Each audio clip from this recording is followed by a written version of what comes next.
Assalamualaikum warahmatullahi wabarakatuh. Waalaikumsalam warahmatullahi wabarakatuh.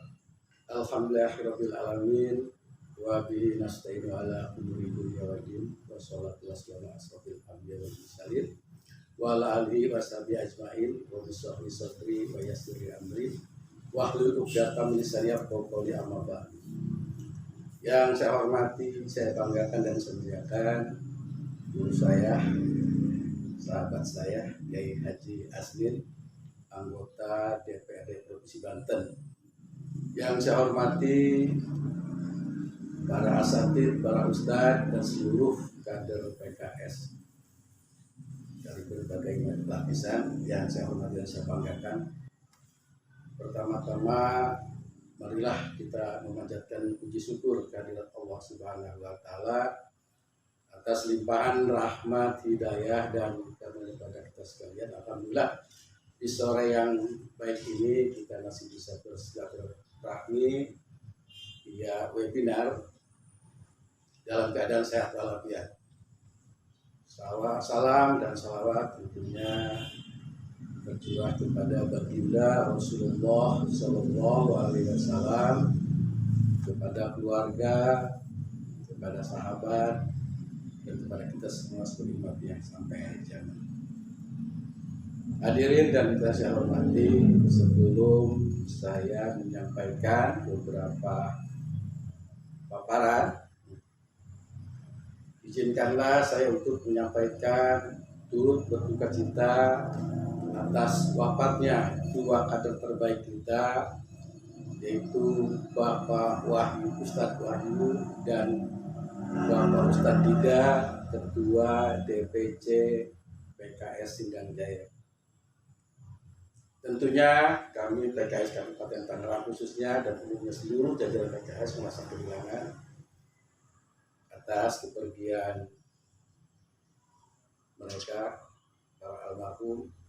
Namun kita hanya bisa berdoa, mudah-mudahan para almarhum diampuni dosanya, diterima iman Islamnya, dan ditempatkan yang terbaik di surganya. Amin, amin, ya robbal alamin.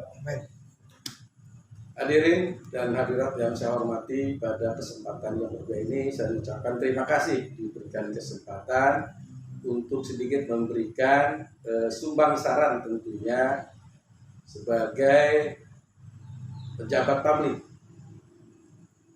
di Kabupaten Tangerang. Seperti tadi telah dikatakan oleh guru kita Kiai Haji Ustadz Asnin, dan beliau kebetulan sama-sama jadi anggota Komisi 1 juga dengan saya. Dari sisi paparan dan materi yang disampaikan sebenarnya sudah mewakili Ustadz, sudah mewakili semuanya. Apa tadi yang disampaikan oleh Pak Ustadz itu adalah memang itulah tugas kami sebagai anggota DPRD Kabupaten Tangerang. Hanya ada 3, yaitu adalah legislasi, itu melakukan pembahasan raperda, baik itu raperda inisiatif dari anggota DPRD maupun raperda yang diusulkan oleh pemerintah daerah khususnya Bupati Kabupaten Tangerang. Nah, itu adalah salah satu tugas daripada anggota legislatif atau pejabat publik PKS yang ada di Kabupaten Tangerang. Dan yang kedua adalah anggaran, budgeting. Itu kami juga melakukan pembahasan anggaran dengan pemerintah daerah serta para OPD yang ditunjuk oleh Pak Bupati.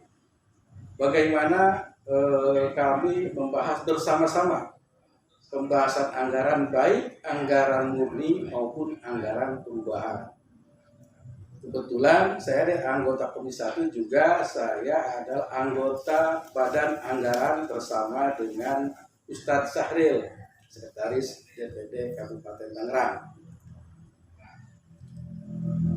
Di Komisi 1 pun saya bersama-sama dengan Pak Ustadz Sahril juga. Jadi kami selalu melakukan pembahasan baik itu dengan mitra kami di Komisi 1 seperti Bagian Hukum, Bapeda, Pemerintahan Desa, dan beberapa OPD lain yang memang sama sekali tidak tidak bersentuhan langsung dengan masyarakat.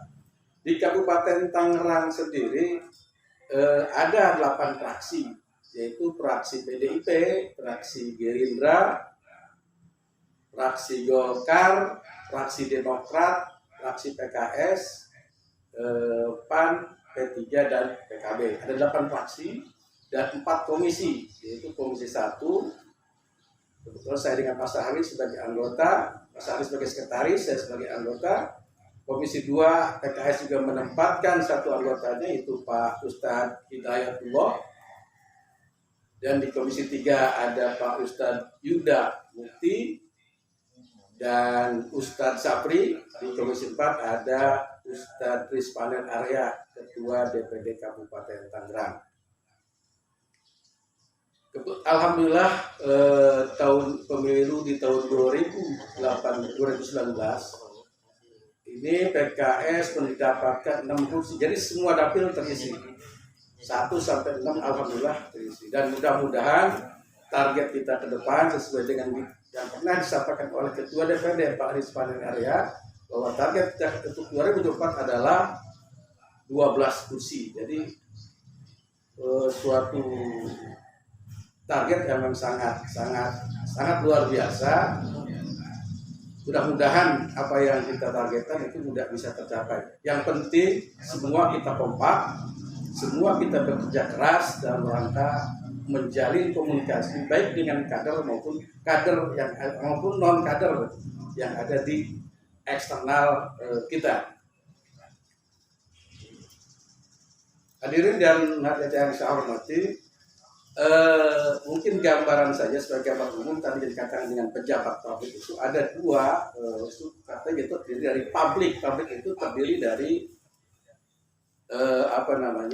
pejabat dan publik. Pejabat adalah seseorang yang mempunyai jabatan di pemerintahan, itu adalah pejabat, sedangkan publik adalah orang banyak atau masyarakat. Jadi pejabat publik adalah pejabat pemerintah yang bertugas untuk mengatur dan mengurus masyarakat banyak.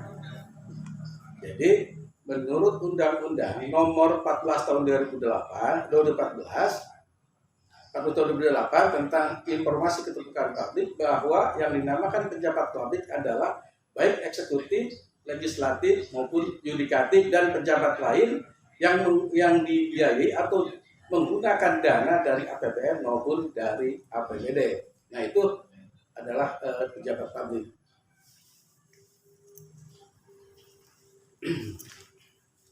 Nah, karena tadi di dalam Undang-Undang Nomor 14 Tahun 2008 itu bahwa anggota legislatif adalah sebagai pejabat publik, maka tugas kami tentunya adalah sebagai anggota legislatif itu memang tidak langsung bersentuhan dengan masyarakat yang secara regulasi, tapi kami bisa membantu, bisa memfasilitasi semua kepentingan yang ada di masyarakat kita. Dalam arti kita memfasilitasi, karena pengambil kebijakan adalah ada di pemerintah daerah. Nah, seperti tadi sudah disampaikan oleh Pak Ustadz dulu bahwa pembahasan anggaran itu mulai dari PPAS, kebijakan umum anggaran Kabupaten Tangerang. Nah, kita sudah mulai pembahasan itu berawal dari pertama adalah kita reses, kita menemui masyarakat langsung, di mana kita bisa berinteraktif dengan masyarakat kita, dengan konstituen kita, apa saja sih kebutuhan mereka yang memang benar-benar skala prioritas di masyarakat, yang nyata, yang perlu memang kita angkat atau kita laporkan kepada DPRD. Nah, hasil reses kemudian kita laporkan sebagai laporan pada Ketua DPRD. Di samping itu juga ada kegiatan yang memang rutin dilakukan oleh pemerintah daerah, baik itu musrembang tingkat desa, musrembang tingkat kecamatan, dan musrembang tingkat SKPD, OPD yang ada di Kabupaten Tangerang. Setelah semuanya masuk, apa yang hasil reses kita, hasil musrembang tingkat desa dan kecamatan. Nah, setelah kita lakukan kepada DPR ini menjadi poin-poin pokir, ya istilahnya pokok-pokok pikiran yang akan kita bawa di dalam saat pembahasan anggaran dengan pemerintah daerah. Nah, mulai dulu mungkin dengan dua PPS. Dua PPS itu kita membahas bagaimana kebijakan untuk daerah dengan anggaran yang sekian itu mau kemana saja. Apakah dari sektor pendidikan sudah terpenuhi dengan amanat undang-undang 21% atau memang belum, dan bagaimana dengan kesehatan juga berapa. Nah, kebetulan pada saat pembahasan tahun 2020 kita mendapat musibah nasional, yaitu adalah pandemi COVID, dan seluruh aparatur pemerintah baik itu eksekutif maupun legislatif tentunya semua anggarannya mendapat penurunan hampir 50%, sehingga fokus kepada penanganan COVID-19. Dan sudah 1 tahun ini, hampir 1 tahun COVID-19 ini masih belum meninggalkan tanah air tercinta. Mudah-mudahan kita berdoa semua agar COVID-19 ini cepat kenyang dari bumi tercinta ini. Karena kita lihat di lapangan, di masyarakat sudah sangat prihatin dan sangat luar biasa. Di satu sisi mereka dituntut untuk mengikuti prokes kesehatan, tapi di sisi lain mereka dituntut kebutuhan harian yang tidak bisa ditunda-tunda lagi. Sehingga ini dilematis. Kita pernah merasa lega pada saat di pertengahan itu sudah PSBB gelombang kedua. Itu kita sudah mulai landai. Namun tiba-tiba bukan menurun, malah melonjak. Yang sangat luar biasa. Dan salah satunya saya juga mungkin alumni dari COVID-19. Hampir 15 hari saya isolasi mandiri keluarga. Walaupun kita sudah menjaga protokol kesehatan, tapi itulah memang penyakit itu kan datangnya dari Allah. Jadi apapun itu mungkin Allah punya cara lain sehingga mengingatkan kita untuk lebih mengingat Beliau, mengingat Allah Subhanahu wa Ta'ala. Jadi kita syukuri saja, alhamdulillah kami semua sekeluarga sudah sehat kembali dan sudah melakukan aktivitas seperti biasa. Tadi kalau melihat paparan Pak Asnin dan biografi Pak Asnin itu sangat luar biasa. Mereka sudah 3 kali menjabat sebagai anggota DPRD Provinsi Banten. Semua komisi mereka sudah duduki. Jadi pengalaman itu sangat luar biasa. Satu lagi. Saya pikir sudah semua Pak Ustadz. Tapi makanya mereka tadi cukup membahas dari sisi sosial, sisi kesehatan, sisi pembangunan dan sebagainya. Kalau saya sedang masih belajar nih, ibarat bayi, saya baru lahir ini, baru mengenalnya, menjajaki di politik. Ternyata memang dari satu sisi kinerja tidak berbeda jauh dengan apa yang kita lakukan sehari-hari. Tapi dari sisi tradisi dan kebiasaan sangat berbeda. Kalau di struktural, maksud saya di eksekutif, saya sudah punya blueprintnya. Kita tinggal melaksanakan kerja apa saja, bagaimana paling kita melakukan inovasi-inovasi yang memang dibutuhkan di masyarakat.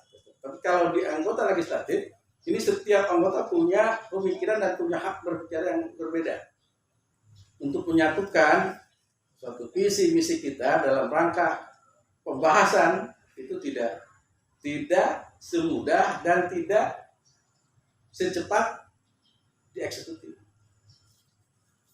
Karena di legislatif itu tidak punya ketua DPRD, bukan ketua kita.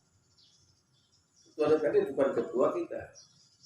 Kita di legislatif legislatif itu tunduk dan taat kepada praksi. Karena praksi adalah kepanjangan tangan dari DPD. Jadi sebelum kita melakukan keputusan, kita dirapatkan dulu dengan praksi, sehingga keputusan praksi menjadi keputusan kita bersama. Kita tidak bisa mengambil keputusan sendiri-sendiri.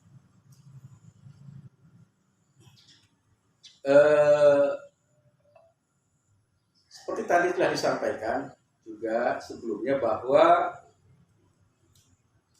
kiprah pejabat publik itu di samping tadi ada pengawasan, ada budgeting, ada legislasi, dan tadi ada juga satu lagi adalah controlling, yaitu pengawasan. Kita melakukan pengawasan apa yang telah kita lakukan dan kita sepakat bersama antara legislatif dengan eksekutif. Dalam pertama adalah kita lihat dari sisi anggaran dulu. Kalau anggaran semua kita bahas bersama, kita sepakati. Satu contoh bahwa kita punya 5 triliun, 1 triliun untuk pembangunan infrastruktur atau 1 triliun lagi untuk pendidikan. Nah, apakah di lapangan itu sama dengan apa yang kita sepakati? Nah, itu tugas kita untuk bersama-sama dengan masyarakat untuk melakukan pengawasan. Nah, masukan-masukan dari masyarakat, masukan-masukan dari konstituen kita itu sebagai bahan kita dalam rangka begitu ada evaluasi kinerja dengan para OPD akan kita sampaikan. Oh, ini loh kesepakatan kita begini, tapi ternyata di lapangan seperti ini, tidak sesuai dengan keputusan. Itu dari sisi anggaran, belum mungkin dari sisi regulasi. Karena kita membuat regulasi sama-sama juga dengan pemerintah daerah. Kadang-kadang di tataran pelaksanaan itu tidak sama dengan apa yang tidak kita sepakati. Yang tertulis dengan yang di lapangan itu biasanya berbeda jauh. Nah, itu ada tugas kita juga untuk melakukan pengawasan dan kontrol terhadap kegiatan dengan pemerintah sehingga mereka bisa berjalan di track yang telah kita sepakati bersama, sehingga tidak melenceng dari aturan atau kesepakatan yang telah kita sepakati. Karena uang yang kita pakai, uang yang kita gunakan untuk seluruh pembangunan desa itu adalah berasal dari rakyat, itu dari pajak, baik PBB maupun pajak lainnya, serta beberapa eksekusi daerah yang masuk kepada kita. Dan untuk di tahun 2020 ini, seperti tadi saya sampaikan, pandemi memang pemerintah daerah Kabupaten Tangerang juga melakukan defisit atau defisit anggaran sampai 150 miliar kurang lebih. Nah, karena memang kebutuhan di lapangan sangat luar biasa. Nah, di samping itu juga ada yang tidak tertulis di dalam undang-undang, yaitu mungkin sekarang ditambahkan yang adanya adalah advokasi. Kita melakukan advokasi terhadap khususnya konstituen dan masyarakat di dapil kita. Contoh, ada masyarakat yang haknya merasa diganggu oleh atau terganggu oleh kepentingan para investor atau dan sebagainya. Satu contoh yang marak kemarin adalah saudara-saudara kita yang ada di Teluk Naga. Mereka punya sertifikat, punya PPHT, tapi begitu mereka membuat punya HJB, gitu, tapi begitu mereka membuat sertifikat, ternyata namanya sudah nama perusahaan atau nama investor lain, sehingga mereka butuh dorongan atau pendampingan dari kita semua sebagai wakil daripada mereka. Alhamdulillah di dapil sana ada Pak Ustadz Sabri yang memang sangat luar biasa, tidak mengelola. Mereka melakukan advokasi pendampingan sampai ke tingkat mereka mendatangi BPN, Kapolres, dan pengadilan. Itu langkah-langkah mungkin salah satu yang dilakukan oleh kita sebagai pejabat publik. Tentu juga itu salah satunya adalah memberikan pelayanan kepada, karena sekarang mindsetnya sudah berubah. Kalau dulu kita sebagai penguasa, tapi sekarang sebagai pelayan, kita jadi melayani masyarakat yang memang membutuhkan bantuan kita. Begitu juga pada saat terjadi banjir, kebetulan PKS ini, bukan karena saya ada di PKS, baru masuk ya, tapi memang sangat luar biasa, pedulinya sangat luar biasa. Begitu ada musibah di masyarakat, mereka langsung terjun ke bikin posko dan tidak mengenal waktu, malam maupun siang, mereka berjuang bersama-sama, relawan sangat luar biasa, sehingga masyarakat merasa senang dengan kehadiran relawan PKS. Terima kasih para relawan.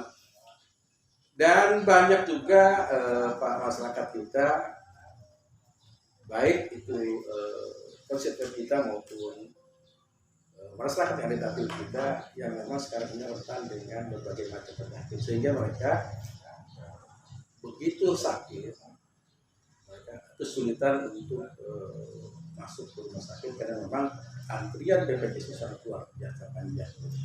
Kedua juga tidak semua peserta BPJS itu adalah sanggup juga untuk membayar bulanan. Nah sehingga itu kesulitan bagi mereka untuk bisa karena kalau sudah terdaftar sebagai anggota BPJS mereka sudah tidak bisa lagi di-cover oleh Jankesda. Kecuali mereka belum terdaftar sebagai anggota BPJS, Jankesda bisa meng-cover untuk pembiayaan mereka apabila mereka bukan perawat inap di rumah sakit. Nah, hal-hal seperti ini sering dan banyak sekali terjadi di wilayah kita, khususnya di Kabupaten Tangerang, di Pantura ya. Kalau wilayah barat dan selatan sih saya pikir sudah relatif sedikit lah sudah hampir. Nah, tapi di Pantura ini masih banyak yang masyarakat seperti itu. Mereka sudah masuk ke BPJS tapi mereka tidak sanggup untuk membayar. Nah, mungkin nanti saya coba untuk begitu hearing dengan OPD. Nah, ini adalah menyangkut Komisi 2, akan saya sampaikan juga pertemuan kita di Komisi 2 agar yang sudah terdaftar jadi anggota BPJS tapi tidak mampu untuk membayar, maka itu dimasukkan saja kepada beban pemerintah daerah sehingga mereka begitu masuk rumah sakit tidak kesulitan untuk membayar. Ini ada contoh kasus di dapil saya. Mereka single parent punya masih kecil 3, jatuh sakit yang memerlukan penanganan sangat luar biasa dan buat rumah sakit. Karena mereka sebagai peserta BPJS, mereka haruskan membayar dulu tunggakan BPJS-nya. Di satu sisi memang itu kewajiban mereka sebagai anggota, tapi di sisi lain ketidakmampuan secara ekonomi, akhirnya mereka tidak bisa bayar. Lagi-lagi itu tidak tugas kita semua, tanggung jawab kita semua untuk membantu itu. Akhirnya terpaksa kita dia masuk secara BPJS, kita bayar tunggakannya. Namun aturan BPJS itu setelah dibayar tunggakan ternyata ada denda juga yang harus dibayarkan dengan jangka waktu yang sangat pendek. Kalau mereka masuk tanggal 17, tanggal 19 sudah harus dilunasi. Kalau tidak, itu tidak bisa di-cover oleh BPJS.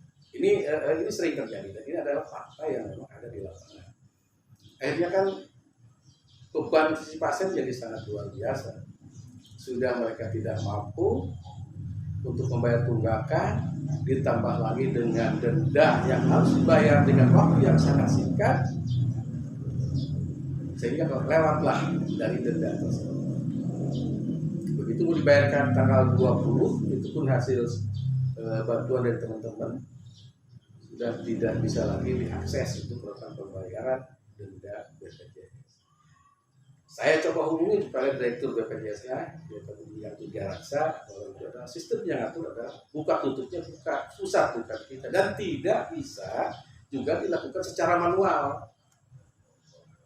Tidak bisa dalam secara manual. Itu adalah salah satu mungkin nanti kalau ketemu dengan Pak Dr. Muganto sebagai wakil kantor pusat, nanti tolong terjadi Pak Ustadz Asnin disampaikan ke beliau untuk coba direvisi lah agar regulasi tersebut juga melihat kemampuan tingkat masyarakat kita yang di lapangan sehingga tidak menyulitkan para peserta BPJS yang tidak mampu tadi apabila mereka akhirnya, karena saya percaya banget bahwa dan alhamdulillah punya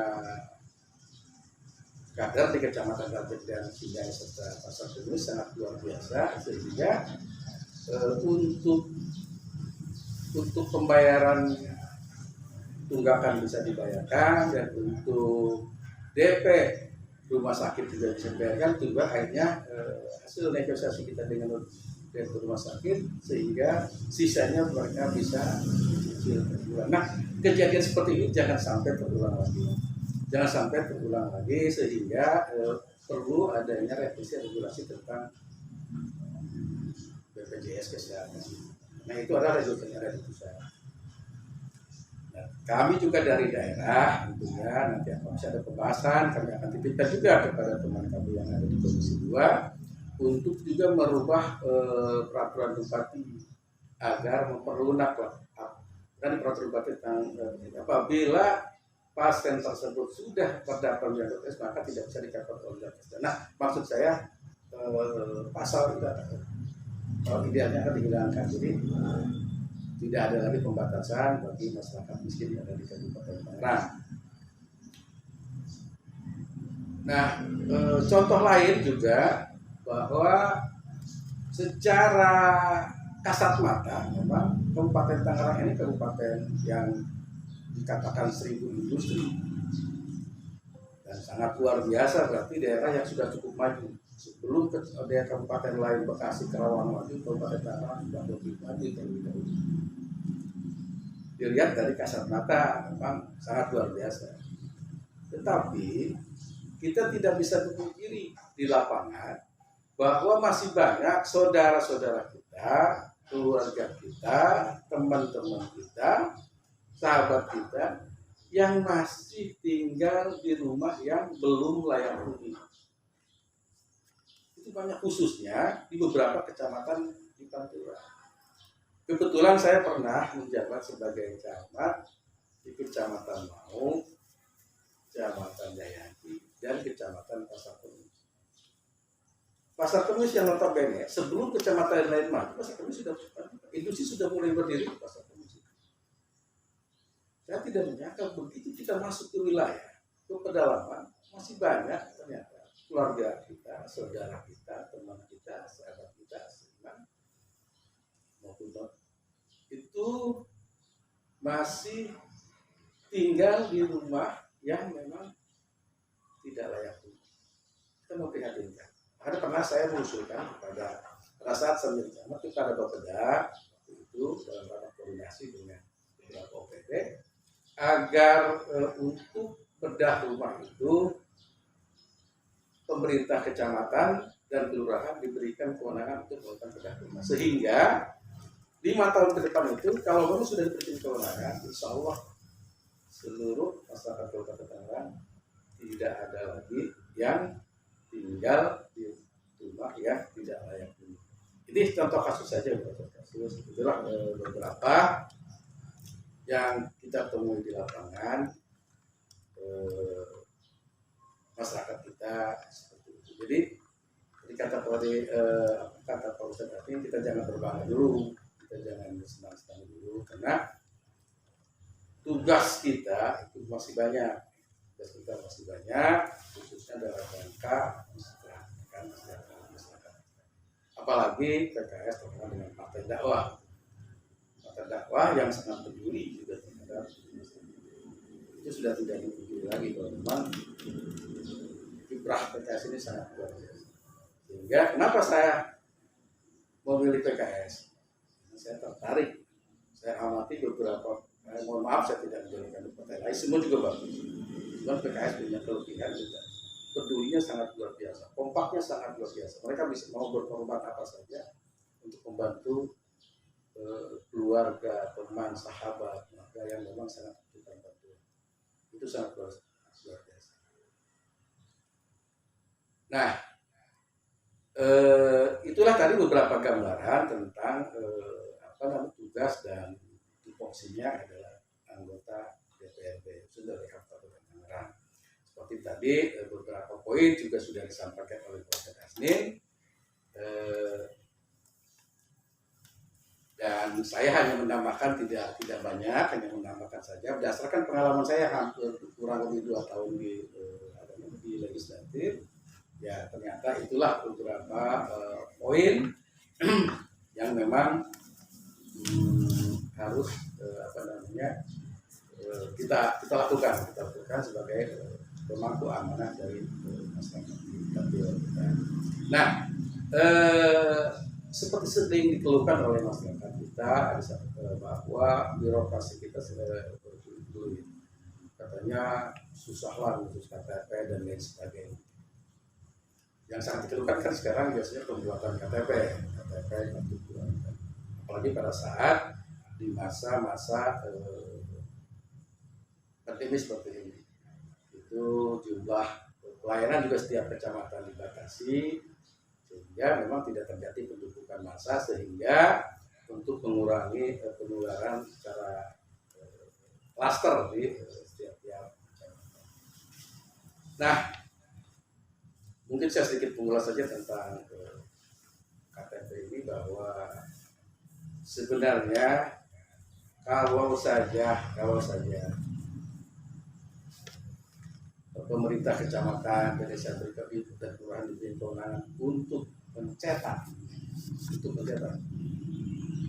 belangko KTP, saya pikir tidak usah menunggu berlama-lama, cukup 1 hari atau 1 jam 2 jam KTP selesai. Itu dokumennya lengkap, semua tinggal buat. Tapi karena belangkonya ada yang punya kewenangan adalah di pusat, jadi maka itu yang menjadi persoalan kita sekarang. Jadi secepat apapun kita di bawah, tetap saja karena kita harus menunggu belangko yang turun dari Kemendagri, sehingga terjadi penumpukan antrian KTP yang belum selesai. Alhamdulillah sekarang sudah mulai sedikit normal. Mudah-mudahan ke depan tidak akan lebih baik lagi. Nah, saya juga akan sedikit membahas tentang peran pemerintah daerah. Nah, di materi yang saya dapat itu adalah pertama pejabat publik, kedua kiprah pejabat publik, hanya itu adalah alat dan fraksi, dan ketiganya kepala daerah. Di dalam Undang-Undang Nomor 23 Tahun 2014 bahwa pemerintahan daerah adalah bupati dan DPRD. Jadi kita masuk kepada kategori pemerintahan daerah diatur oleh Kemendagri, kata Presiden kita.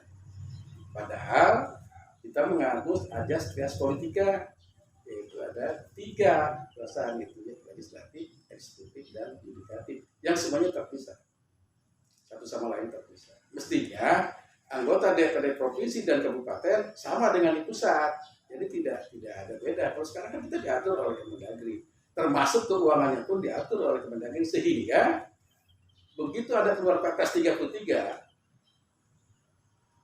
samalah kita kena dampaknya. Pusat nggak kena, pusat tidak kena. Nah itu karena memang kita di dalam undang-undang itu kita termasuk adalah di dalam elemen pemerintahan daerah, sehingga kita sebagai masuk pada pejabat publik di daerah. Nah seyogianya kita terpisah sesuai dengan undang-undang dasar kita. Itu dasar ketika itu adanya eksekutif, legislatif, dan yudikatif, yaitu eksekutif pemerintahan, anggota DPRD, dan adalah lembaga hukum seperti pengadilan, MA, itu terpisah. Jadi tapi untuk di wilayah kita diatur oleh Undang-Undang 23 tahun 2012, sehingga memang tidak punya keluasan untuk melakukan anggaran kegiatan kita. Nah, kembali lagi kepada kiprah kita di lapangan, bahwa beberapa usulan yang hasil kita reses di dapil kita, hasil temu bicara dengan di dapil kita juga dengan presiden kita, dan hasil musrembang desa dan kecamatan, itu menjadi pokok-pokok pikiran kita sampaikan pada saat pembahasan tadi. Nah, kita nanti bisa melihat mana sih yang skala prioritas dari usulan sekian banyak yang kita terima, tapi skala prioritas harus kita utamakan. Oh, ini memang sangat dibutuhkan oleh masyarakat kita. Jadi jangan merasa berkecil hati apabila usulan yang telah masuk kepada kita ini begitu muncul di anggaran tidak masuk, karena memang itu tadi kita punya keterbatasan anggaran, juga adalah tadi kita karena keterbatasan anggaran sehingga kita memilah-milah mana yang prioritas yang sangat dibutuhkan dan mana yang memang bisa kita tunda untuk periode berikutnya. Itu gambaran saja sehingga nanti jangan sampai ada kita di antara kita miskomunikasi antara alat dan konstituen serta struktur yang ada di dalam. Kita membangun komunikasi yang kondusif sehingga akan membawa hasil juga yang lebih baik. Nah, kepala daerah itu kan di Undang-Undang 23/14 itu kalau di provinsi adalah gubernur dan wakil gubernur, kalau di kabupaten adalah bupati dan wakil bupati, dan kalau di kota adalah wali kota dan wakil wali kota. Dan pada mulai tahun 2005 itu dipilih langsung oleh masyarakat, itu. Dan insya Allah nanti mungkin kita juga akan melakukan pemilihan kepala daerah pada tahun 2023. Mudah-mudahan nanti ada kader kita. Saya pikir kader PKS sangat luar biasa, banyak dari struktur dan nanti luar struktur juga banyak. Jadi ada beberapa yang sudah layak yang masuk pada kategori. Kenapa kita tidak berani untuk mencalonkan diri? Kita sama-sama punya 6 kursi, Pak. Kita punya 6 kursi, sama dengan Golkar, sama dengan Demokrat, sama dengan Golkar dengan Demokrat. Cuma kita kemarin kalah suara sedikit oleh Demokrat. Harusnya kita menduduki posisi ketiga, itu keempat setelah PDIP, Gerindra, Golkar, PKS, tapi kita kalah sedikit oleh Demokrat. Nah, kalau di pasar dapil 4 sendiri kita urutan ketiga. Satu Indonesia Perjuangan, PDIP, kedua Gerindra, ketiga kita, keempat Golkar, kelima ke-1 Golkar, kedua Gerindra, ketiga PKS, keempat Demokrat, kelima PDIP. Itu dapil pasar komunis. Mudah-mudahan ke depan kita juga bisa nyalip dari partai Golkar dan Gerindra sehingga kita menduduki posisi yang sama. Amin ya rabbal alamin. Nah, barangkali sekedar informasi saja bahwa kepala daerah di Kabupaten Tangerang dari periode pertama yang ada dalam catatan sejarah kita sampai dengan terakhir yang sekarang ini adalah bupati pertama adalah Pak Atik Suwardi. Mereka tahun 1943 sampai 1944. Kemudian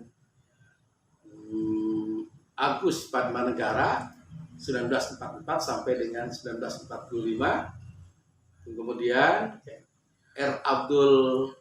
Haji Abdul Hadi yaitu tahun 1946 sampai 1946 juga cuma 1 tahun, mereka tidak kurang. Kemudian Pak Tanjung Sobirin, mereka cukup lama ini, Pak Tanjung Sobirin dari tahun 2 periode sampai 93. Nah kemudian ini adalah Saifullah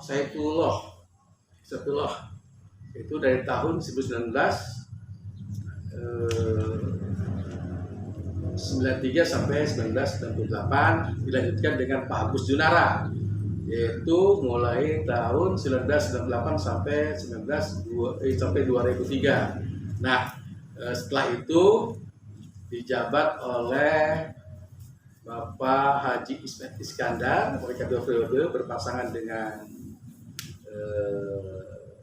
Rano Karno, dan setelah itu mereka 2 periode, dan mulai tahun 2013 sampai 2018 itu adalah Pak Jaki Iskandar dengan bupatinya Pak Hermansyah. Kemudian di periode kedua Pak Jaki Iskandar juga berpasangan dengan Pak Tomli di tahun 2018 sampai dengan 2023. Nah, di tahun 2003 sampai 2008 saya berharap kader-kader terbaik PKS lah yang memimpin Kabupaten Tangerang. Mungkin itu saja yang bisa kami sampaikan pada kesempatan ini. Mohon maaf ada kesalahan dan kesalahan. Wassalamualaikum warahmatullahi wabarakatuh.